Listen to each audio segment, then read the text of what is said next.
বন্ধুরা দেখুন, Bharat fighter jet engine তৈরি করার পথে একটা বড় পদক্ষেপ নিয়েছে।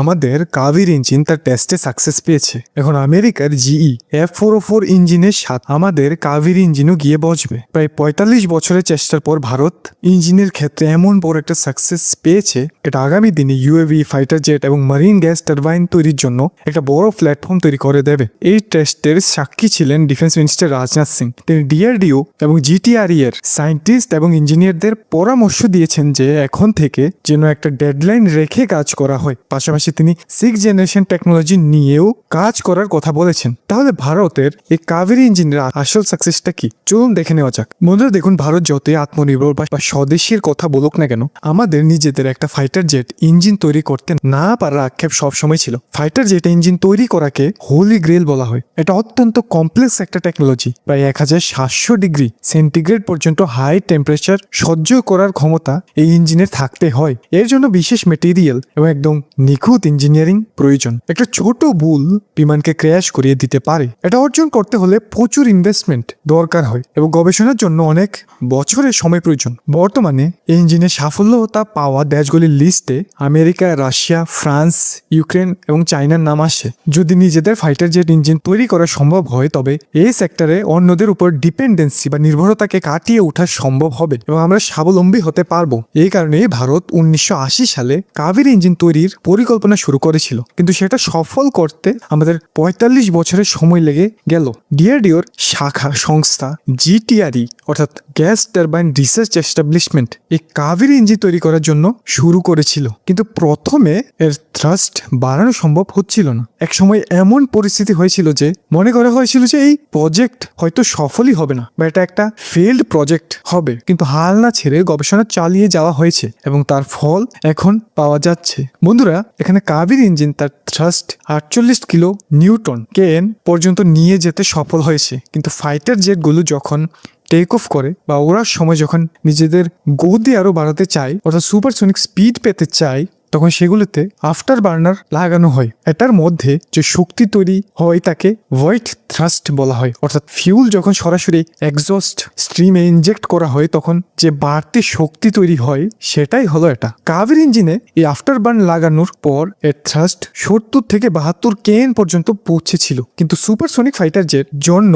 এটা যথেষ্ট ছিল না। এই কারণে Tejas fighter jet Kaveri engine ব্যবহার করার যে আইডিয়া ছিল তা সফল হয়নি। ভারত তখন নিরুপায় হয়ে আমেরিকার জিই F404 ইঞ্জিনের সাহায্য নিয়েছিল। অন্যদিকে কাবেরীর পরীক্ষাটা চলতেই থাকে। তেজসে ব্যবহার করা না গেলেও আমাদের ইউএভি এটাকে কি ব্যবহার করা সম্ভব, এই নিয়ে পরীক্ষা শুরু হয়। শেষ পর্যন্ত ঘাতক ড্রোনগুলিতে কাবেরী ইঞ্জিন ব্যবহার করার সিদ্ধান্ত নেওয়া হয়েছে। তবে এত কিছুর পরেও আমেরিকার ইঞ্জিনের উপর আমাদের যে ডিপেন্ডেন্সি আছে সেটা থেকে বেরিয়ে আসতেই হবে। তাই ওয়েট থ্রাস্ট বাড়ানোর জন্য ডিআরডিও ব্রহ্মোস এরোস্পেসের সাহায্য নেওয়ার সিদ্ধান্ত নিয়েছে। ব্রহ্মোস এরোস্পেসের ব্যাপারে তো আপনারা জানেনই, এটা সেই সংস্থা যারা রাশিয়া আর ভারত মিলে যৌথভাবে ব্রহ্মোস ক্রুজ মিসাইলগুলো তৈরি করেছে। সেখানে ব্রহ্মোস এরোস্পেসের পার্টনারশিপে আফটারবার্ন তৈরি করা হয়েছে। এটা গলানোর পর কাবেরীর ওয়েট থ্রাস্টও অনেকটা বেড়ে গেছে। এটা এখন ড্রাই থ্রাস্টের চেয়ে প্রায় 60% বেশি থ্রাস্ট পাচ্ছে। মানে ড্রাই থ্রাস্ট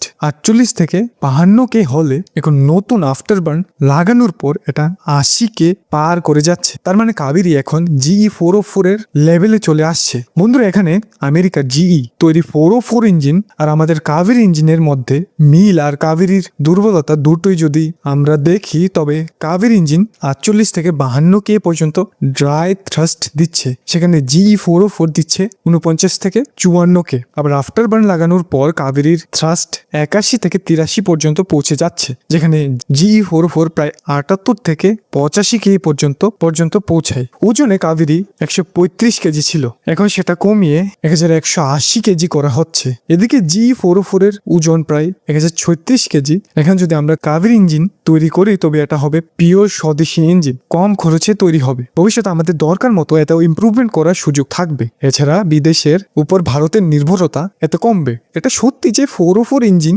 অনেক বেশি রিলায়েবল, এর ওজন কম আর থ্রাস্ট বেশি, কিন্তু এতে ভারতের নির্ভরতা থেকেই যায়। অন্যদিকে আমাদের কাবেরীর ওজন বেশি, থ্রাস্ট কম, আর এখনো অনেক টেস্টিং বাকি আছে। বন্ধুরা, এই লেভেলে কাবেরী আর 404 দুটোকেই থ্রাস্টের দিক থেকে এক মনে হলেও ভারতের ক্ষেত্রে কাবেরী জির থেকে 100 থেকে 150 কেজি বেশি ওজনের। আসলে একটা যুদ্ধ বিমানের ইঞ্জিনে 3টে গুণ থাকা দরকার। এক হলো বেশি থ্রাস্ট, দ্বিতীয় হিট রেজিস্ট্যান্স, আর তৃতীয় ওজন কম হওয়া। এখানে ইঞ্জিনের ওজন কম হলে যুদ্ধ বিমানের ওজনও কমে যায়। যত হালকা ইঞ্জিন আর যত বেশি থ্রাস্ট হবে তত বেশি অস্ত্র ব্যবহার করা সম্ভব হবে। তাই কাবেরী জির চেয়ে একটু বেশি ভারী হওয়া ছাড়া বাকি সব থ্রাস্টের দিক থেকে জিই 404 এর সমান হয়ে যাচ্ছে। আমেরিকা জিই 404 ইঞ্জিন 1970 সালে তৈরি করে নিয়েছিল। তার সমান একটা ইঞ্জিন আমাদের এখানে 2025 সালে তৈরি হচ্ছে। তবে এটা এখানেই শেষ নয়, কাবেরী 2 ইঞ্জিন তৈরির প্ল্যানও ইতিমধ্যে চলছে। তার ট্রায়াল শুরু হয়ে গেছে। তাতে ড্রাই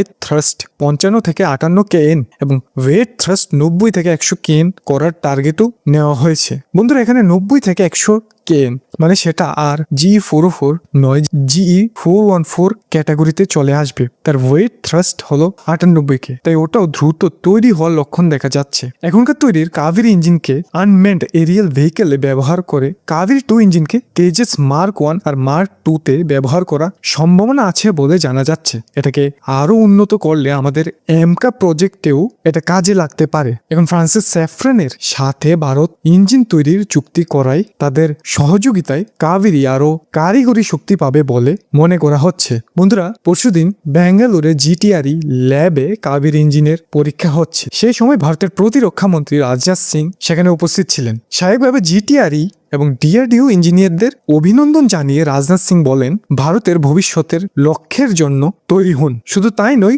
যুদ্ধ বিমান বা অন্যান্য অস্ত্রের রিসার্চে 30 থেকে 40 বছর সময় নেওয়ার যে পুরনো সিস্টেম তাকে বিদায় জানান। আপনাদের ইঞ্জিন রেডি করার জন্য মাত্র 5 বছর সময় দেওয়া হবে। একটা টাইমলাইন ঠিক করে কাজ করা অভ্যাস করতে হবে, এই পরামর্শ তিনি দিয়েছেন। এছাড়া এআই এবং অন্যান্য টেকনোলজি ব্যবহার করে ভারত আরো অন্যান্য উন্নত দেশের মধ্যে যে গ্যাপ আছে তা কমাতে হবে বলে রাজনাথ সিং সেখানে বললেন। বর্তমানে ভারত, ফ্রান্স আর ইউকের সাথে ইঞ্জিন তৈরির ব্যাপারে চুক্তি করেছে। সেই পার্টনারশিপ ব্যবহার করে টেকনোলজিক্যাল দিক থেকে আরো উন্নতি করার কথা রাজনাথ সিং বিজ্ঞানীদের জানিয়েছে। এছাড়া 6th জেনারেশন প্রপালশন টেকনোলজি নিয়ে গবেষণা করার মধ্যে বর্তমান মানদণ্ড ছাড়িয়ে ভবিষ্যতের দিকে তাকানোর প্রয়োজনীয়তা তিনি বিজ্ঞানীদের বুঝিয়ে দিয়েছেন। মোট কথা, 4.5 দশক পর ভারত নিজের একটা যুদ্ধ বিমানের ইঞ্জিন তৈরির দিকে শক্ত পদক্ষেপ ফেলেছে। এটা আগামী দিনে অন্য সব ইঞ্জিন তৈরির জন্য একটা